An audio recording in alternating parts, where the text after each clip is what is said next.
جب مسلمان روزوں کو ادا کرتے ہیں، مہینہ بھر تراویح پڑھتے ہیں، مہینہ بھر روزے رکھتے ہیں، زکوٰۃ ادا کرتے ہیں، عبادتوں کو سر انجام دیتے ہیں، تو اللہ تبارک و تعالی انعام کے طور پر مسلمانوں کو عید کا دن عطا فرماتا ہے۔ اور عید کہتے ہیں وہ خوشی جو پلٹ پلٹ کر آئے، بار بار آئے، چونکہ یہ پلٹ پلٹ کر آتی ہے، بار بار آتی ہے، ہر سال آتی ہے، اسی لیے اس کو عید کہتے ہیں۔ یہ وہ خوشی ہے جو پلٹ پلٹ کر آ رہی ہے اور انشاءاللہ قیامت تک یہ پلٹ پلٹ کر آتی رہے گی۔ تو یہ خوشی کا دن ہے۔ اور یہ خوشی کا دن کیا ہے؟ جب عید کا دن آتا ہے تو صبح کے وقت فرشتے مسلمانوں کی گلیوں کے اندر اور محلوں کے اندر اعلان کرتے، اللہ کے بندو چلو، اللہ تبارک و تعالیٰ تمہیں نعمتیں عطا فرما رہا ہے، اللہ تمہیں نوازنے کے لیے بلا رہا ہے، چلو عبادت گاہوں کی طرف، چلو عید گاہوں کی طرف، چلو نماز کی ادائیگی کی طرف۔ اللہ کے حبیب صلی اللہ علیہ وآلہ وسلم جب عید کا دن آتا تھا تو اللہ کے حبیب علیہ الصلوۃ والتسلیم جو ہے وہ اپنے صحابہ کو ساتھ لے کر قیمتی لباس، اچھا لباس، جس کو جو اللہ تعالیٰ نے میسر فرمایا ہو، ہر آدمی اپنی حیثیت کے مطابق اچھا لباس پہنے، خوشبو لگائے، سرما پہنے، مسواک کرے، انگوٹھی پہنے اور پھر عبادت کے لیے چلے۔ آقا کریم صلی اللہ علیہ وآلہ وسلم عید کے دن اتنی خوشی کا اظہار فرماتے تھے کہ حضور علیہ السلام جب عید کا دن آتا تھا تو اس اہتمام سے نکلتے تھے اپنے گھر سے کہ حضور کے وجود پر یمنی چادر ہوتی تھی، برد یمانی جس کو کہتے ہیں۔ میں تصور کرتا ہوں کہ وہ سیاہ رنگ کی برد یمانی جب آمینہ کے چاند کے اوپر آتی ہوگی تو آمینہ کا لال کتنا خوبصورت لگتا ہو، آمینہ کے لال کے جمال کا عالم کیا ہوتا ہوگا۔ اللہ اکبر، لوگ عید کے چاند کو دیکھنے کے لیے منتظر رہتے ہیں، ہلال عید مصطفیٰ جان رحمت کے حسن کے لیے بے چین رہتا ہو۔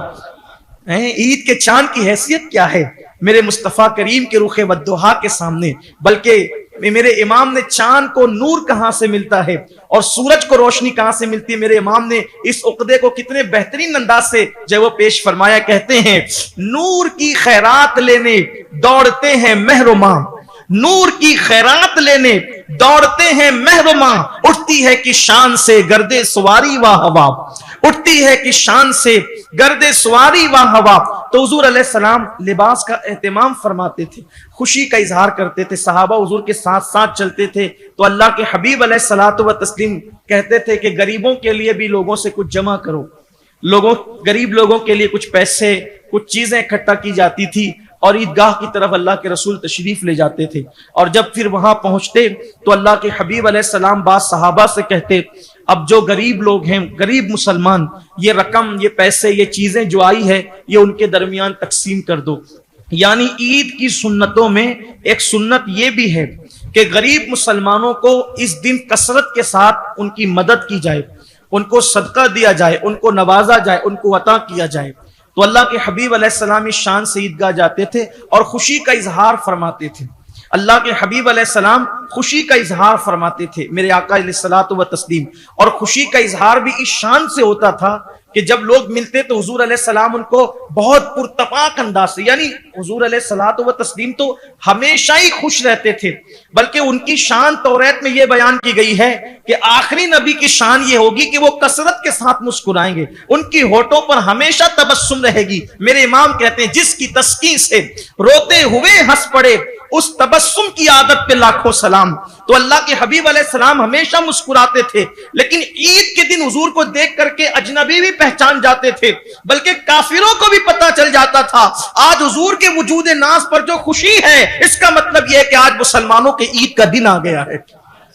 تو آج کے دن اظہار خوشی کرنا یہ سنت ہے، بچوں پر خرچ کیا جائے، گھر والوں پر خرچ کیا جائے، لوگوں سے ملا جائے، ملاقات کی جائے پرتپاک انداز میں۔ اور آج کے دن مصافحہ کرنے کے ساتھ گلے ملنا یہ بھی سنت ہے، اللہ کے حبیب علیہ السلام کی سنت ہے کہ گلے ملا جائے، ایک دوسرے سے بغل گیر ہوا جائے۔ اس کے اندر کیا حکمت ہے کہ عید کے دن دیکھیے مصافحہ جب جب ملو تب تب سنت، لیکن معانقہ جس کو کہتے ہیں یعنی گلے ملنا، وہ سفر سے آؤ تو سنت ہے، جمعہ کے دن سنت ہے یا عید کے دن سنت ہے، بس اس کو روز کے لیے نہیں رکھا، روز پسند بھی نہیں فرمایا، بلکہ اس کو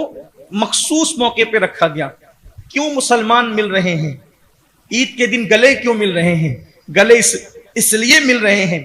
کہ مسلمان لوگوں کو بتا رہے ہیں کہ صرف ہماری ہتھیلیاں نہیں ملی ہوئی ہے بلکہ ہمارے دل بھی ایک دوسرے سے ملے ہوئے ہیں۔ یہ عید کا فلسفہ ہے کہ ہمارے دل بھی ایک دوسرے سے ملے ہوئے ہیں۔ یہاں پر ان لوگوں کے بارے میں فرمایا گیا، اللہ کے رسول علیہ السلام نے فرمایا کہ قیامت کی نشانیوں میں سے ایک نشانی ہے کہ جب وہ گلے ملیں گے مگر ان کے دل نہیں ملیں گے، یہ امت کی منافقت کی علامت ہوگی۔ جب لوگوں کے اندر نفاق پھیل جائے گا تو وہ گلے ملیں گے لیکن ان کے دل نہیں ملیں گے، اور جب امت میں نفاق پھیل جائے تو پھر امت پر تباہی ہوگی، امت میں فتنوں کا ظہور ہوگا۔ تو ایک دوسرے سے ملاقات کریں، یہ بھی سنت ہے، یہ بھی میرے آقا کریم صلی اللہ علیہ وآلہ وسلم کی سنت ہے۔ ایک اور بات، عید کے دن اللہ کے حبیب علیہ الصلوۃ والتسلیم فرماتے ہیں کہ جب مسلمان نماز کے لیے جمع ہوتے ہیں تو اللہ تبارک و تعالیٰ فرماتا ہے میرے بندو مانگو، تم جو مانگو گے میں تمہیں عطا کروں گا۔ یہ اعلان ہمیشہ نہیں ہوتا، مخصوص موقع ہیں، شب برات، شب قدر، لیلۃ الجائزہ جو رات گزری نا، یہ جو شب عید ہے اس کا نام ہے لیلۃ الجائزہ، اور یہ رات بھی شب برات اور شب قدر سے کم نہیں ہے۔ لوگوں کو لیلۃ الجائزہ کی اہمیت نہیں پتہ ہے۔ اللہ کے حبیب علیہ السلام فرماتے ہیں جس نے لیلۃ الجائزہ میں یعنی شب عید میں قیام کیا تو اس قیامت کے دن اس کا دل زندہ رہے گا جس دن لوگوں کے دل مر جائیں گے، اور اس رات اللہ تبارک و تعالیٰ نے انعام کی رات قرار دیا۔ سو وہ گزر گئی لیکن جب تو ایسے مخصوص موقع پہ اعلان ہوتا ہے میرے بندو مانگو، تم جو مانگو گے میں تمہیں عطا کروں گا۔ تو بندے جو مانگتے اللہ تبارک و تعالیٰ ان کو عطا فرماتا ہے، اور جب وہ عید کے بعد لوٹتے ہیں تو اللہ تبارک و تعالیٰ فرشتوں سے کہتا ہے اس سے پہلے کہ یہ اپنے گھروں کو لوٹے اعلان کر دو کہ اللہ نے ان کے گناہوں کو ایسے ختم کر دیا ہے، ان کی ایسی بخشش اور مغفرت فرما دی ہے، جس دن یہ ماں کے پیٹ سے پیدا ہوئے تھے تو ان کے نامہ اعمال میں کوئی گناہ نہیں تھا، اور یہ عید کی نماز پڑھ کے اب گھر جا رہے ہیں تو یہ گناہوں سے ایسے پاک ہو گئے ہیں جیسے ابھی اپنی ماں کے پیٹ سے پیدا ہوئے ہیں۔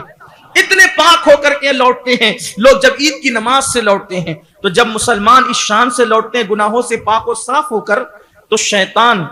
جو مہینے بھر سے جہنم میں مقید تھا، قید تھا، وہ آزاد کر دیا جاتا ہے عید کے دن۔ تو وہ اپنے سر پہ خاک ڈالتا ہے، تو اس کے جو چھوٹے چھوٹے شاگرد ہوتے ہیں، جو اور شیاطین یعنی جس سے جو اس کی اولاد، اس کی ذریت، کیونکہ جو شیطان جسے ابلیس کہتے ہیں وہ ایک ہی ہے، اور باقی جتنے شیاطین ہیں سب اس کی اولاد ہیں،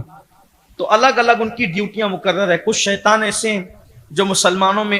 افتراق اور فتنہ پیدا کرتے ہیں، کچھ شیطان ایسے ہیں جو مسلمانوں کی صفوں کے اندر اگر جگہ ہو تو بیچ میں گھس جاتے ہیں، کچھ شیطان ایسے ہیں جو وضو میں وسوسے پیدا کرتے ہیں، کچھ شیطان ایسے ہیں جو نماز میں وسوسے پیدا کرتے ہیں۔ الگ الگ شیطان ہیں، ان کی الگ الگ قسمیں ہیں، لیکن جو بڑا شیطان ہے، جب بھی شیطان کہا جاتا ہے تو وہ ابلیس جس کو نکالا گیا تھا جنت سے، وہ شیطان، باقی سب اس کی اولاد، اس کی ذریت ہے۔ شیطان کے متعلق بھی ہے کہ اس کی بہت اولادیں ہیں، اور شیطان کو اللہ تبارک و تعالیٰ نے اس کی شان کیسے پیدا کیا؟ اس کی 2 ٹانگیں ہیں، شیطان کی 2 ٹانگیں ہیں، ایک ران میں اس کے مرد جیسے اعضا ہیں اور ایک ران میں اس کی عورت جیسے اعضا ہے، اور وہ اپنے ہی سے جو ہے وہ عمل تولید کرتا ہے، اور پھر اسی سے شیاطین پیدا ہوتے ہیں۔ یعنی یہ شیطان کے پیدا ہونے کا ایک فلسفہ ہے، اس کی بڑی تفصیل ہے، لیکن میں نے اشارہ دیا۔ آپ سوچیں گے کہ بھی شیطان سے اولاد کیسے پیدا ہوئی، شیطان کی بیوی کون ہے، شیطان کی اولاد کہاں سے آئی؟ تو وہ چونکہ ذہن میں بات آتی ہے تو بہت تفصیل، چونکہ عنوان سے ہم ہٹ جائیں گے، تفصیل تو نہیں بتا سکتے، لیکن اشارہ دے دیا کہ شیطان کی کوئی بیوی نہیں ہے، بلکہ شیطان کے 2 رانے ہیں، اور وہ 2 رانے 2 کام کرتی ہے، اور اسی سے اولادیں پیدا ہوتی ہیں۔ اس طرح مفسرین نے بیان کیا۔ تلبیس ابلیس اگر آپ پڑھیں گے تو تلبیس ابلیس آپ پڑھ لیں گے تو آپ کو شیطان کے بارے میں مکمل معلومات پتہ چل جائے گی۔ ابن الجوزی علیہ رحمہ نے اس کو لکھا ہے، اتنی ضخیم کتاب ہے، بہت دلچسپ کتاب ہے، اگر ملے تو اس کو پڑھیے گا، شیطان کے بارے میں پوری معلومات آپ کو ملے گی۔ تو بہرحال تو شیطان کی جو دوسرے چھوٹے چھوٹے شیاطین ہوتے ہیں یعنی اس کی اولاد، تو وہ جو اولاد ہوتی ہے نا شیطان کی، وہ شیاطین، تو وہ اپنے بابا کو، اپنے باپ کو سر پہ خاک ڈالتے ہوئے دیکھتے ہیں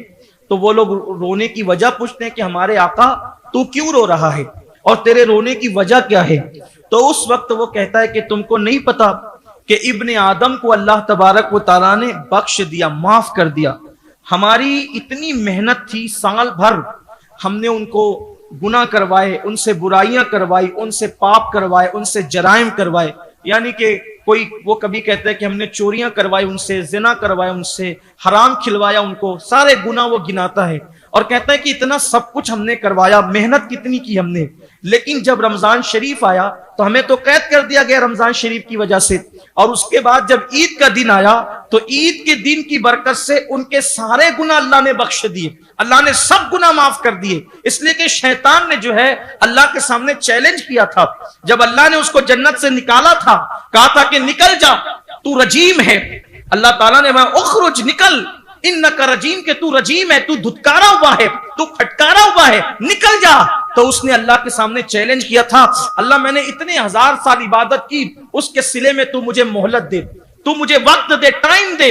اللہ نے فرمایا ٹھیک ہے جا، میں نے تجھے وقت دیا۔ اس کی عبادتیں تو بہت ہے، سجدے اس کے بہت ہیں، صرف اس کے تقریریں، اس کے خطابات، تقریباً 20,000 سال تک وہ فرشتوں میں تقریریں کرتا رہا، فرشتوں کے اندر وہ خطابات، واعظ و نصیحت کرتا رہا۔ سوچو، میں حیران رہتا ہوں کہ معصوموں کے سامنے تقریریں کرتا تھا، کیسا ہوگا وہ، اتنی بڑی بڑی باتیں کرتا تھا وہ۔ تو اللہ سے اس نے کہا کہ تم مجھے موقع دے، مجھے ٹائم دے۔ اللہ نے کہا جا، میں نے تجھے آخری دن تک وقت دیا۔ جب اللہ نے اس کو وقت دیا، ٹائم دیا، تو اس نے اللہ کو چیلنج کیا، کہا کہ یہ جس آدم کی وجہ سے تو نے مجھے جنت سے نکالا ہے، اب میں اس سے یوں بدلہ لوں گا کہ آدم کی اولاد کو میں آگے سے آ کے بہکاؤں گا،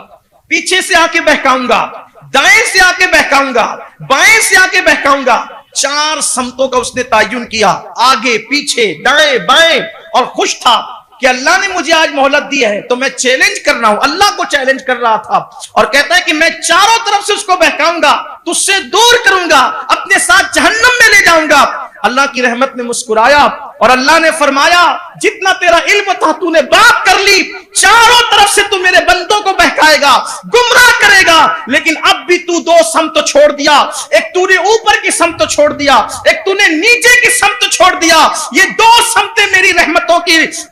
میری رحمتیں ان کی طرف متوجہ ہوگی۔ جب وہ اوپر کی طرف ہاتھ اٹھائیں گے تو جو مانگیں گے عطا کر دوں گا، جتنی مغفرت مانگیں گے معاف کر دوں گا، اور جب سر سجدے میں رکھیں گے تو میں ان کے سارے گناہوں کی بخشش فرما دوں گا۔ تو محنت کرتا رہے گا، میں معاف کرتا رہوں گا، تو ان کو گناہ کرواتا رہے گا، میں معاف کرتا رہوں گا۔ اس لیے کہ 2 سمتیں تو اب بھی چھوڑ دیا ہے، ایک اوپر کی سمت، دعا کر کے مغفرت مانگیں گے، معاف کر دے۔ بلکہ اللہ کا وعدہ ہے، جب یہ حدیث میں پڑھتا ہوں تو میں جھوم جاتا ہوں، گناہ گارم وہ لیکن خوش نصیبم۔ اللہ تعالیٰ فرشتوں سے کہتا ہے، فرشتوں تمہاری تسبیح کی آواز سے زیادہ، تمہاری تسبیح کی آواز سے زیادہ مجھے میرے گنہگاروں کے رونے کی آواز پسند ہے۔ تمہاری، فرشتوں سے کہتا ہے، فرشتوں تمہاری، کہاں وہ تسبیح، نحن نسبح بحمدک ونقدس لک، جنہیں اپنی تسبیح پہ ناز ہے۔ اللہ کہتا ہے تمہاری تسبیح کی آواز سے زیادہ مجھے گنہگاروں کا رونے، ان کے رونے کی آواز پسند ہے۔ تو فرشتے اسی لیے سال بھر کہتے ہیں، اللہ ہماری تسبیح سے زیادہ جو تجھے مسلمانوں کا رونا پسند ہے، ذرا وہ رونا ہم بھی تو دیکھیں، وہ کیسے روتے ہیں، وہ کیسے روتے، ذرا ہم بھی تو دیکھیں۔ تو اللہ تعالیٰ سال میں 1 مرتبہ شب قدر میں زمین پہ بھیجتا ہے کہ جاؤ، ہم سے کہا روتے رہو، اور ان کو کہتا ہے جا کے رونا دیکھو، تاکہ عالم و مالا تعلمون کا راز تمہیں سمجھ میں پتہ چلا۔ تسبیح سے زیادہ گناہوں پہ رونا اللہ کو پسند ہے۔